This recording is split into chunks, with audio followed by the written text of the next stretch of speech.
the shooting's bad, but, you know, to stop these shootings, we need to, you know, stop the drag events. We need to stop these terrible, terrible events. Listen to this. The father of the shooter, the Colorado Springs shooter, gave an interview. I think it was to CBS or some local outlet, and the Daily Beast picked it up, and we got some excerpts from that interview. As you guys know, there was a shooting in Colorado Springs where a shooter walked into a gay club called Club Q with an AR-15 and a pistol and started shooting people. He kills 5 people, injures 25 others. Before an army vet and a drag queen tackled him, the army vet just then beat him with his pistol. Not the army vet's pistol, the shooter's pistol. I mean, he like beat his ass with his own gun, and the high-heeled drag queen stomped him out in high heels. And that's basically what happened in Colorado Springs. Before we look into this father's interview, though, I do, because it is a disgusting interview. I will prepare you guys for the interview and what he says. But before we do that, I do want to give you guys an image of the shooter in court. I don't know if it's hard for you guys to see or not, but the dude's kind of leaning. He looks pretty tired, and his face looks a little red. He looks a little bruised up. It looks like the army veteran and drag queen really beat the shit out of this guy. This is a hard image to see the damage. Exactly how bad he was beat up after he was caught doing the shooting. So here's a closer image of him that I was able to find. Dude, he got his ass beat. Oh my God. Look at this. Jesus. And the thing is, the army vet in the interview that he gave talks about how he used the pistol and how this guy was like armored up. And so he found like a weak spot between his head and his neck, and hit that constantly with the pistol. And if you look on like under his ear in this picture on the right side, you could actually see where he got his ass beat with the pistol. Personally, I wish he was even worse for wear. I don't like the guy. I don't think that's a big surprise. But I do want to give you guys a little present from me to you, so you guys know that this guy at least didn't get out of this unscathed. But his father, and I gotta prepare you guys because this interview is really bad. Okay, I think, let me give you an idea for the tone of this interview. I have a picture because my Daily Beast article limit ran out, so I'm trying to I don't know if I can read this anymore. Actually, wait, can I now? Yes, I can. We can read it. Here's the interview. Oh snap, I think it broke. I can scroll past it. I don't know why. Anyway, I'm gonna give you guys the question that made me want to cover this interview. Actually, I don't want to. Let me just read the article itself. I'm sorry, I'm a little flustered by this interview. It actually, I don't know how to talk about it. I honestly don't. So we're just gonna read it. Aaron Franklin Brink, who has appeared in such film as I Want to Get Titty Fucked and Latina Slut Academy, said he was just happy his kid isn't gay.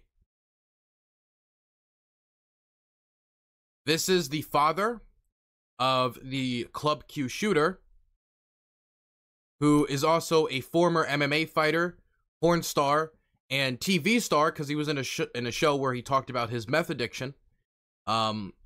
Basically saying, well, at least my kid isn't gay. The star of I Want to Get Titty Fucked and Latina Slut Academy. Let's read some of the article. MMA fighter turned porn star Aaron Franklin Brink had an immediate reaction when he learned his 22-year-old son had been accused of slaughtering 5 people and injuring 18 others last weekend in a mass shooting at Colorado Springs night spot catering to the LGBTQ+ community. It's like a nightclub. It's a club. A defense attorney called Sunday night and told Brink, who lives in Southern California, that Anderson Lee Aldrich was under arrest for the massacre at Club Q. They started telling me, this is his immediate reaction, according to him. This was his immediate reaction to learning that his son had shut up the gay nightclub. They started telling me about the incident, a shooting involving multiple people, Brink said Tuesday in an interview outside his San Diego home with CBS. And then I go out to find out it's a gay bar.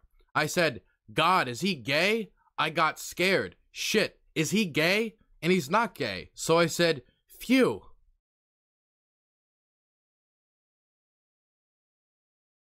His son goes out and murders 5 people and injures 25 others at a gay nightclub in a terror attack. And according to him, his immediate reaction was, oh shit, I hope he isn't gay.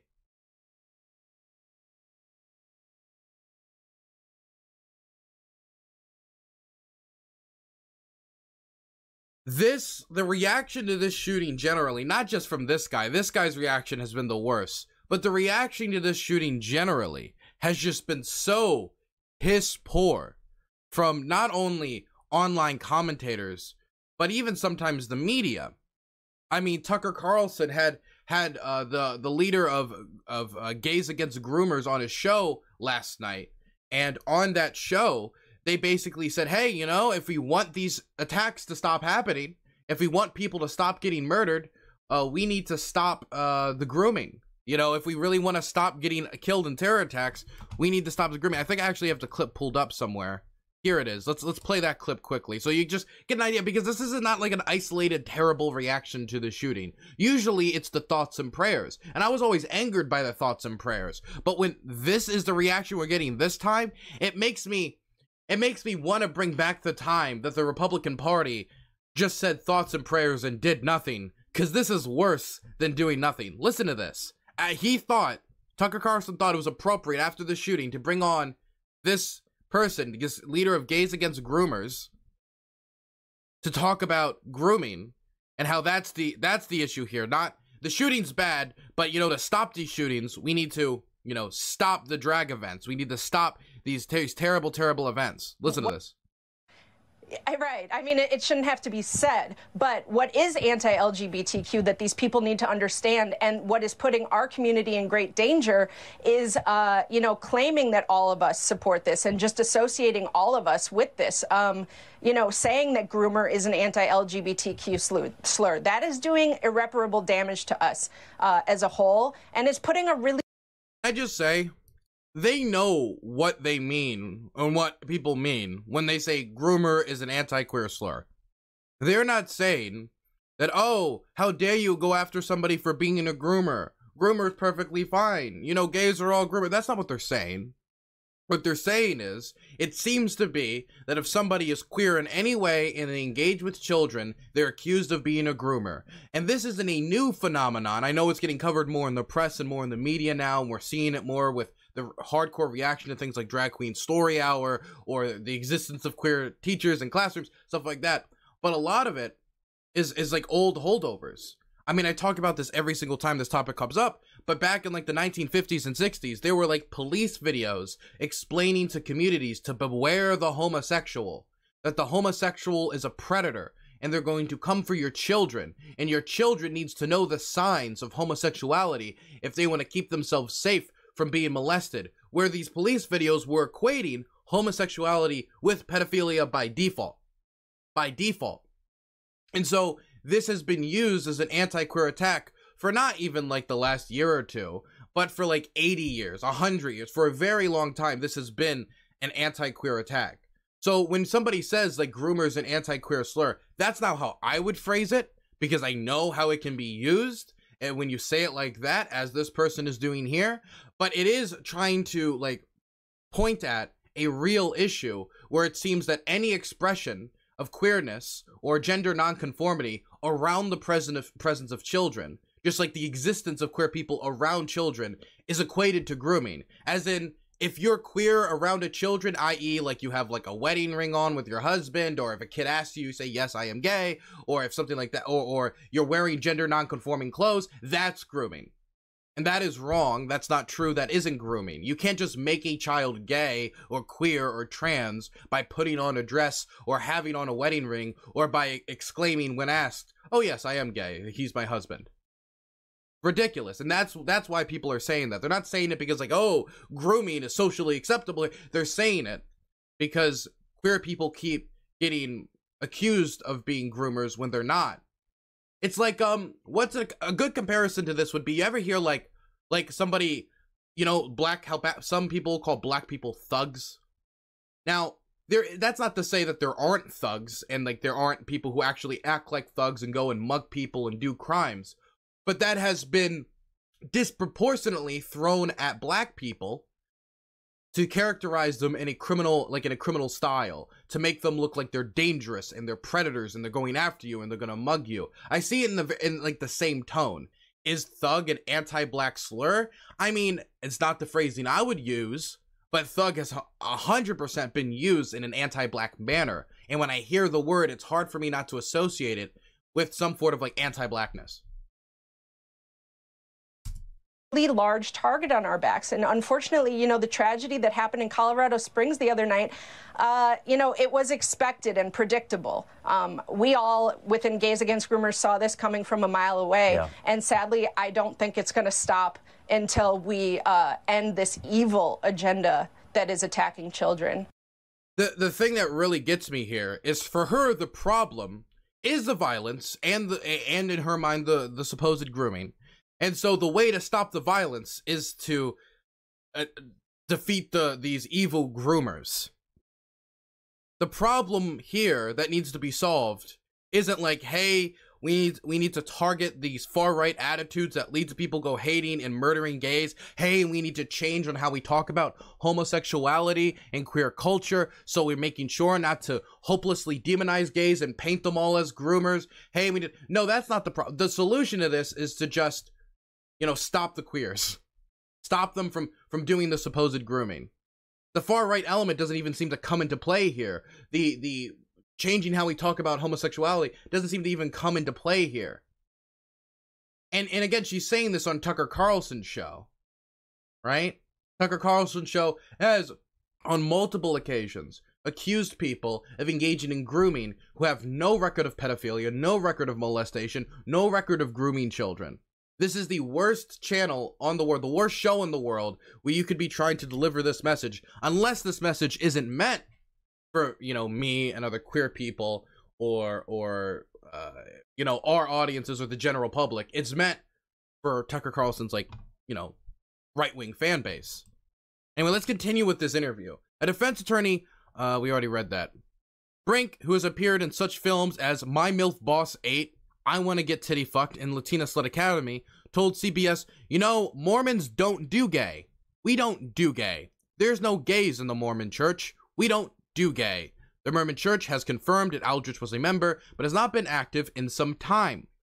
I do want to say, like, I believe it was the church, you know, the Church of Latter-day Saints did actually, before this recent vote in the Senate on, you know, this semi-gay marriage codification, they actually came out and said, yeah, we're okay with gays now, which was like a huge change for the Mormon church. And in court filing late Tuesday, lawyers for Aldrich, who in 2016 changed his name from Nicholas Franklin Bink to escape his father's sordid past, said Aldrich is non-binary, saying that they use they/them pronouns. Now, this got an immediate reaction from Twitter.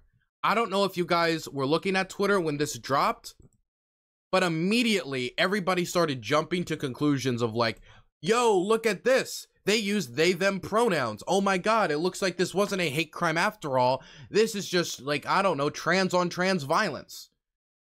But I did see some people who maybe, you know, have more than two brain cells to rub together think like, hey, let's not jump to conclusions. You know, this could just be a prank.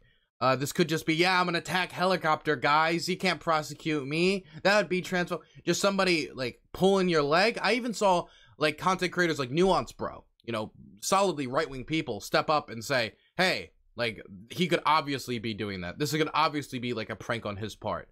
And the Daily Beast goes on to report, however, booking records list Aldrich's gender as male. Additionally, in text messages from the day of the shooting, which were shown to the Daily Beast by a source close to Aldrich, Aldrich's mother referred to his son as he, him. Does that mean it's not possible that it's they, them? It could be. It could be. But, I mean, I think we should wait and see. And I don't think most of the evidence points in that direction. The Daily Beast was unable to reach Brink for comment. A call Wednesday morning to a number in Brink's wife's name was answered by a woman who declined to give her name, but said she was a relative We're just taking it one day at a time. There's really nothing to do. Okay. So, this isn't the first time that I've been, like, taken aback by an answer to a question or an interview. But this is probably the most taken aback I've ever been by an interview. I can't imagine how unbelievably tone deaf and quite frankly heartless you have to be as a human being to hear that your son just murdered 5 people in a terror attack and your first priority was confirming that your son isn't a homosexual. That it feels like he's more comfortable with his son being a murdering terrorist, going out and murdering people, than being gay. And he like cites his faith as a reasoning. I don't believe there's any Mormon teachings that talks about going out and murdering people. And now, this guy in the interview would go on to be like, it's really bad that my son did this. But he gave the lead here. He gave it up. That his first reaction to this was just making sure his kid isn't gay. That was the priority. Now, this guy wasn't really always there for his kid. Let's be for real. This guy has had a lot of problems with drug use, and he has actually fallen out of touch with his child for a very long time. But it's not hard to imagine how somebody like this, somebody who'd be more worried about his kid being gay than being a mass murderer, could create somebody like the shooter. And this is on top of the fact that his grandfather, the shooter's grandfather, is actually a far-right state representative who compared January 6th to the American Revolution, saying that it was justified and the election was stolen, justifying the political violence that occurred that day. So we've got a grandfather who has encouraged political violence and has endorsed it, and a father who is more worried about his son being gay than a mass murdering terrorist. And the person in question, the shooter, has a history of making bomb threats. And his neighbors report that he used to say the F slur quite constantly in a, and I quote, very hateful way. The reason I'm bringing up that he said it in a very hateful way is because some people are trying to make the argument that he could be saying the F slur in an endearing way. That when he said the F slur and his neighbors heard him, he was saying it as queer people say to other queer people, like, sup, F slur, how you do? But they emphasize, and the reporters emphasize who recorded this response from neighbors, that it was said in a very hateful way. The rest of this person's family, if you keep reading this article, like that reporters have tried to contact, just say that this part of the family, you know, the father, the mother, the son, the grandfather, they all have problems. And that the rest of the family doesn't even want to be associated with them. And that they knew something was wrong. And that's why none of the other family members are actually coming forward and giving interviews, is because they don't even want their names tied to this part of the family. In fact, the person in question, the shooter, actually changed his last name in an attempt to distance himself from his father and his father's methamphetamine use, which was publicized on a TV show called Intervention. And he was also, you know, a porn star, and he wanted to distance himself from that. So even the members of the general family don't want anything to do with them, but even the family members in question don't want anything to do with each other. It's not hard to see in this very hate-filled environment where being gay is being worse than a mass shooter, that this kind of mindset that led this guy to go out there and murder these people were crafted. I mean, this guy is apologizing for his son's actions, right? He does later in this interview say, I'm very sorry, you know, murder is not the answer, that's bad and whatever. Even though in this interview, he has actually told his son, and I shit you not, can we actually read this? This actually does need to be pointed out, because I can't believe this guy said this to his son, and he doesn't understand the problem. Oh my gosh. In Brink's interview with CBS, he apologized for Aldrich's alleged actions, saying there's no excuse for going and killing people. If you're killing people, there's something wrong.